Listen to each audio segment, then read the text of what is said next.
You know that small pause you feel when your phone starts ringing. Not panic exactly, more like a tightening. A moment where your mind goes blank, then suddenly very loud. You glance at the screen, already rehearsing how the conversation might go, even though you haven't answered yet. And part of you hopes, quietly, that it stops ringing before you have to decide. There's a certain kind of person who gets labeled for moments like this. Too distant. Too anxious. Too antisocial. People joke about it, tease it, sometimes even push against it with good intentions. Just answer the call. But what often gets missed is that this behavior isn't a flaw or a failure of confidence. It's a pattern. And patterns usually form for a reason. This is about people who avoid phone calls. Not because they're rude.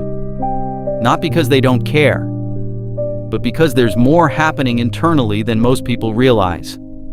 Phone call avoidance is rarely about the phone. It's about what the call demands from the nervous system, all at once. From a psychological perspective, phone calls are uniquely intense. They're unscripted. They're immediate. There's no buffer, no pause button, no time to regulate before responding. Research in social neuroscience shows that real-time voice interaction activates parts of the brain involved in threat detection and social evaluation more strongly than text-based communication. In simple terms, a phone call puts you on stage instantly. Your tone, timing, reactions, all exposed in real time with no room to recalibrate. For some nervous systems, that kind of demand feels neutral. For others, it feels like pressure. Not dramatic pressure, subtle pressure.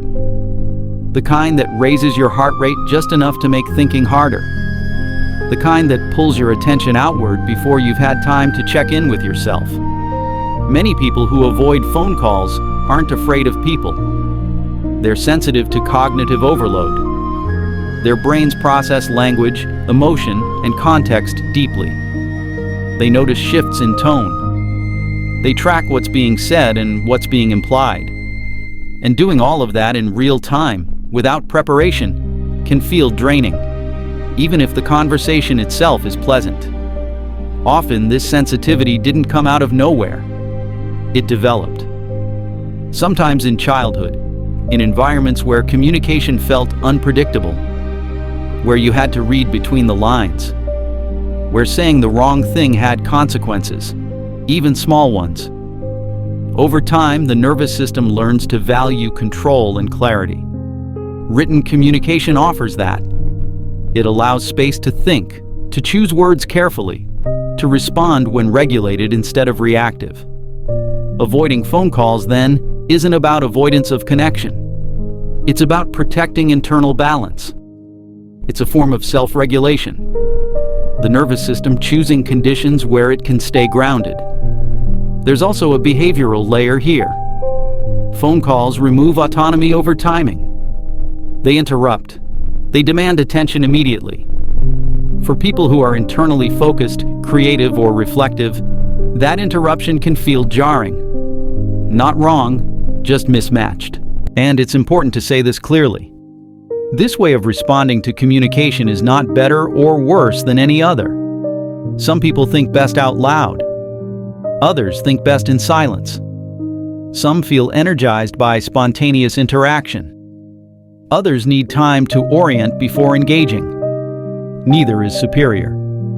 They're simply different nervous system styles navigating the same world.